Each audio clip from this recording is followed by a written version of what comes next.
Welcome back, or welcome if you are new to my booktube channel, Goddess of Gore.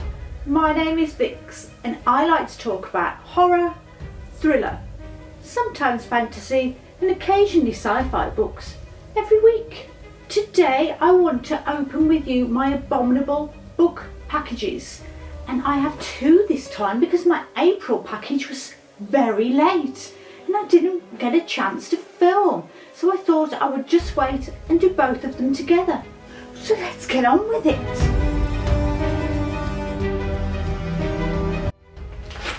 So what is the Abominable Book Club? It's a horror book subscription service based in Wales and the UK and has a two-tier subscription, Full Guts and Bare Bones. Both include a new release horror or thriller, an indie release or magazine, and a used book wrapped in brown paper from the accursed library. The Full Guts, costing more, get book merchandise plus drinks and snacks. I only get the Bare Bones. I will link the details below for more information if you are interested. First, let's do April.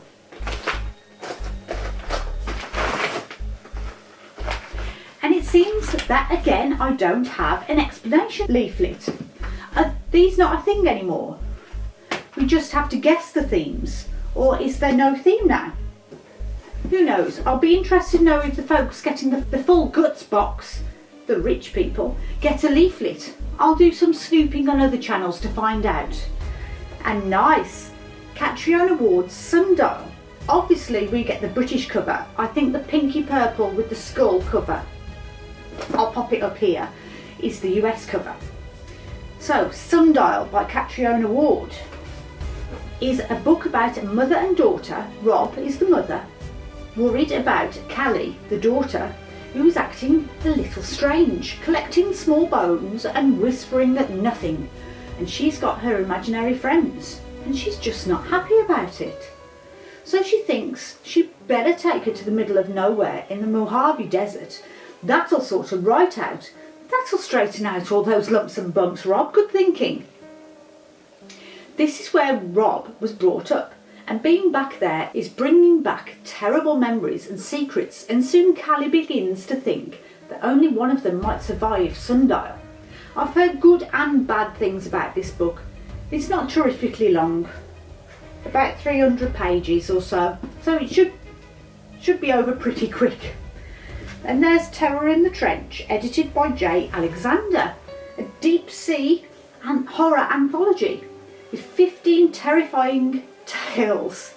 Now, I once knew a man who was so scared of the sea and what was lurking in the sand that the thought of putting down his feet underwater filled him with dread.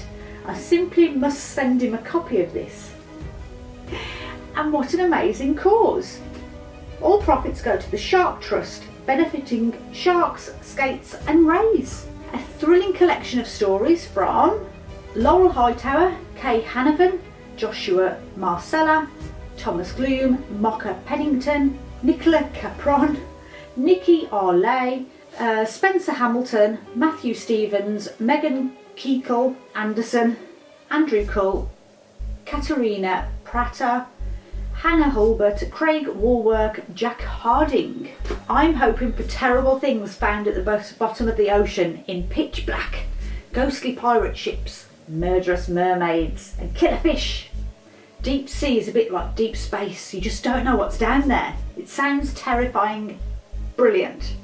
And now, the surprise. What have I received from the Brothers Accursed Library? Let's find out.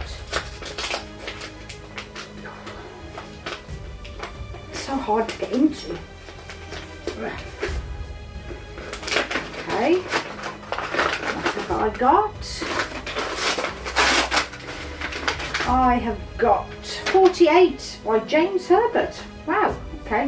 1945, Hitler unleashes the Blood Death on Britain as his final act of vengeance. The curse is on. I can't see. Hoke is an American pilot and one of a tiny minority with a blood group unaffected by the killer disease, has survived among the debris and the dead of London for 3 years. Now in 48 he's running for his life, hunted through the ruined city's ravaged streets by a desperate group of slow-dying fascist black shirts, and they're after his blood. Relentless action takes off at a fierce pace and continues it until the blood-soaked conclusion, said the Times. Herbert's best horror thriller yet, says the Daily Mail. Okay, so that was April. Catriona Ward, Deep Sea Anthology, and James Herbert 48. Nice. Now for this month. And let's have a look. Again, no leaflet. So this is the new release, New Dark Tales of Darkest Horror, Dark Stars. And this one I do know, and this is a tribute to the 80s anthology Dark Forces. This features all new stories from award-winning and up-and-coming voices. Chester Burke, Ramsey Campbell, Gemma Files, Stephen Graham Jones, Alma Katsu, Caroline Kepnes, John Langan, Livia Llewellyn, Josh Malaman, Usman T. Malik, Priya Sharma, John F.D. Taff. So that's some big names in this. And they all seem to vary in horror genres. So like Caroline Kepnes is more psychological, Alma Katsu tends to pick something historical and twist it into a horror theme. John Langman is usually ghostly and haunting. Stephen Graham Jones is usually folk. So obviously that's what they are to me, but we'll see. Doesn't mean that that's what these stories are about. They could all be completely different and new.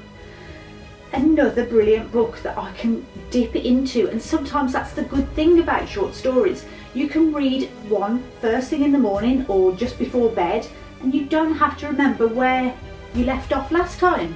And if you don't like one story, you haven't wasted your money. There is another author just waiting to tell you a new story. And then the indie book, and that is One Road In by Hannah R. Palmer. I used to have a teacher called Mrs. Palmer. She wasn't fun. I hope this is. It's a book set in the 90s, but I'm not going to hold that against it. In a little coastal area called Rose Bay. It's a book about Sadie, whose younger brother Ben went missing 5 years ago, but she's just been told he is back. Ben has returned. So why isn't Sadie happy? It's told from both siblings' perspectives, flipping between 1990 and 1995, and as the story goes on, the terrible night of Ben's disappearance unravels and we learn the truth of the dreadful things that actually happened that night and what is lurking in the small island off the coast of Rose Bay. Sounds like another goodie, eh? So I wonder what the accursed library has for me this month. Let's find out.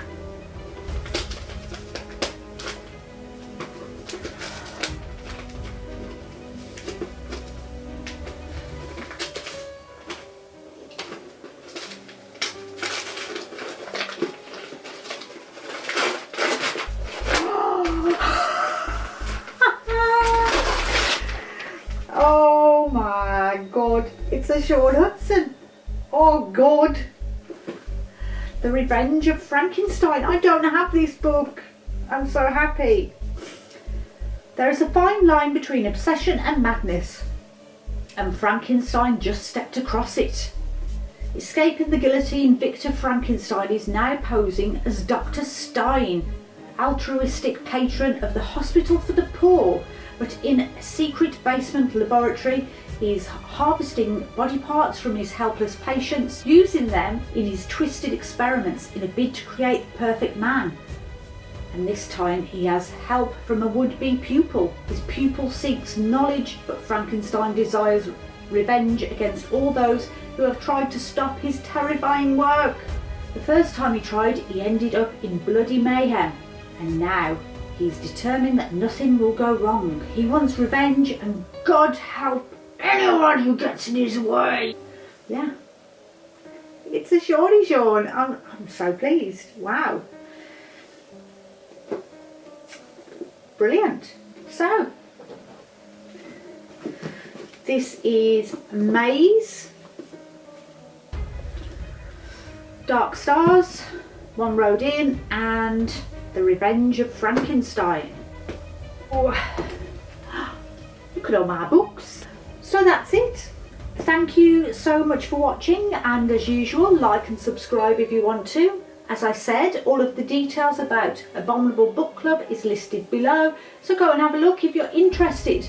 But if not, I hope you enjoyed the new books, and remember, don't fold the corners of your book to keep your place.